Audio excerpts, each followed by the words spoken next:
Shalom. Aujourd'hui, 13 Nissan, 5780. C'est l'Aïloula d'un grand maître, Rabbi Yosef Karo, qu'on a l'habitude d'appeler Maran Abet Yosef. Rabbi Yosef Karo est décédé dans la ville de Tzfat le 13 Nissan, donc 2 jours avant Pessah. C'est incroyable. Il a donc un message très fort à nous enseigner quant à la sortie d'Égypte. Et je voudrais étudier avec vous un passage dans son livre Maggid Mesharim sur la paracha de Bo.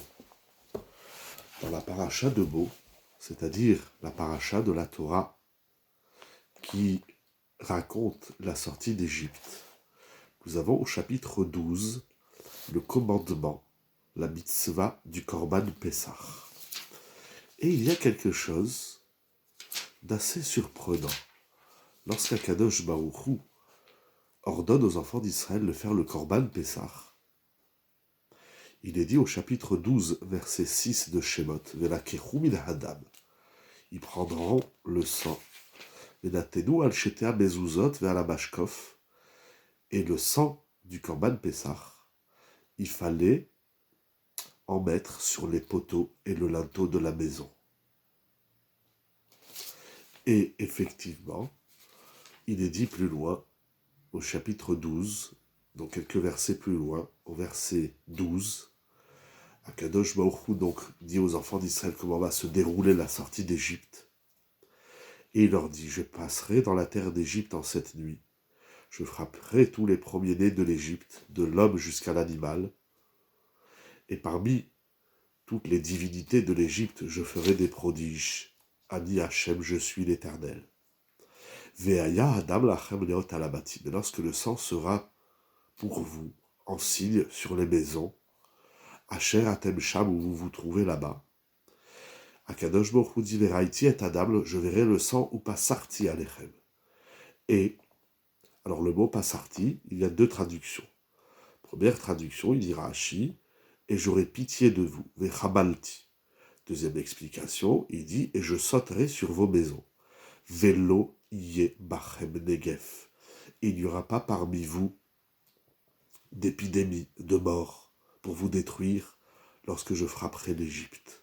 Ça, ce sont les psukim. Et Rashi fait remarquer, au chapitre 12, verset 13, qu'est-ce que ça veut dire, Vaya Adam lachem, le sang sera pour vous un signe. Lachem leot, velo leacherim leot. Il dit Rashi, ce signe, il est pour vous, il n'est pas pour les autres. Mikan, d'ici nous apprenons, Shelolat nu hadam elami bifnim. Le sang devait être mis à l'intérieur de la maison, c'est-à-dire sur le côté intérieur, non pas côté extérieur. Ils ont mis sur les linteaux et sur les poteaux et le linteau, ils ont mis le sang du Korban Pessah. Il fallait le mettre côté intérieur de la maison et non côté extérieur. Sur ça dit Rabbi Yosef Karo. Il dit, je ne comprends pas. Veraiti et Adam et pasarti alechem. Tout d'abord, pourquoi fallait-il mettre ce sang? Quel est l'intérêt du sang qu'il fallait mettre? Que ce soit dehors ou dedans, ça change quoi. Mais pourquoi il faut mettre du sang? Deuxièmement, autre question, le sang est signe, symbole de la mort. Or, nous allons sortir d'Égypte. Peut-être que sur la porte, ils auraient dû mettre du champagne, ou du vin, ou des fleurs, ou autre chose. Mais pourquoi le sang? Le sang, c'est la vie, c'est vrai qu'il y a Adam ou un nefesh, mais le sang, c'est aussi la mort. On dit shfichut damim, verser du sang. Quand on veut dire tuer dans la Torah, on dit verser du sang. Donc pourquoi ils ont mis un signe qui symbolise la mort, qui est Ipur Hamemaï Debaou, qui est le contraire, l'opposé de ce qu'ils ont voulu faire. Troisième question, pourquoi ce sang ils l'ont mis à l'intérieur, puisque le sang, il a pour désigner qu'ici se trouve, dans la simplicité du texte de la Torah, pour désigner qu'ici se trouvent des béné Israël, et la mort sautera sur la maison. Donc c'est pour indiquer qu'ici il y a un ben Israël. Alors pourquoi il fallait mettre le sang à l'intérieur? Ce sont les questions du Beth Yosef. Et il répond. Voilà le secret de la chose. Akadosh Baruch Hu veut que les bénis Israël aient confiance en lui. Et donc, ils vont mettre le sang à l'intérieur. Pourquoi? Parce que lorsqu'on voit le sang à l'intérieur, alors les enfants d'Israël vont avoir peur. Ils ont dit, oulala, c'est une nuit. C'est pas que les Égyptiens meurent et nous on fait la fête. C'est que nous aussi, on frôle la mort. Et lorsque l'homme se trouve face à la mort, il a confiance en Akadosh Baruch Hu.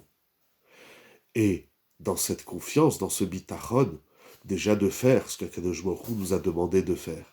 Mais lorsqu'on voit la mort, lorsqu'on voit l'extrême, lorsqu'on voit la fatalité, alors on se dit, là, il n'y a que Akadosh Baruch Hu qui peut nous sauver. Et par le mérite de cette confiance qu'ils ont à Akadosh Baruch Hu, alors Akadosh Baruch Hu va les protéger. C'est-à-dire, Akadosh Baruch Hu dit, mettez le sang à l'intérieur, prenez conscience que vous frôlez la mort, et rattachez-vous à la confiance, au bitachon, en Akadosh Baruch Hu. Le sang est Siman la Mavet, est le symbole de la mort. Mais si vous avez confiance en Akadosh Baruch Hu, alors il sera pour vous un signe de vie.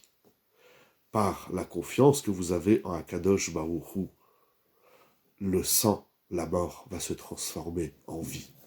Il y a beaucoup de notions à approfondir dans ce texte.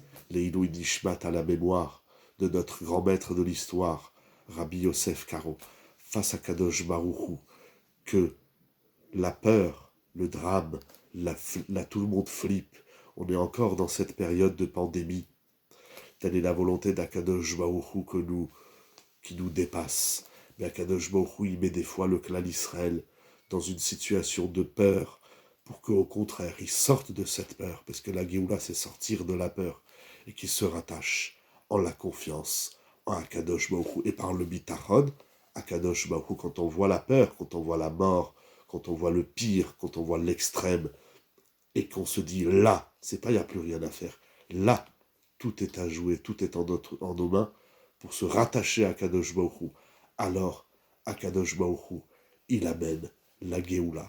Amen, Ken Yehi Ratzon.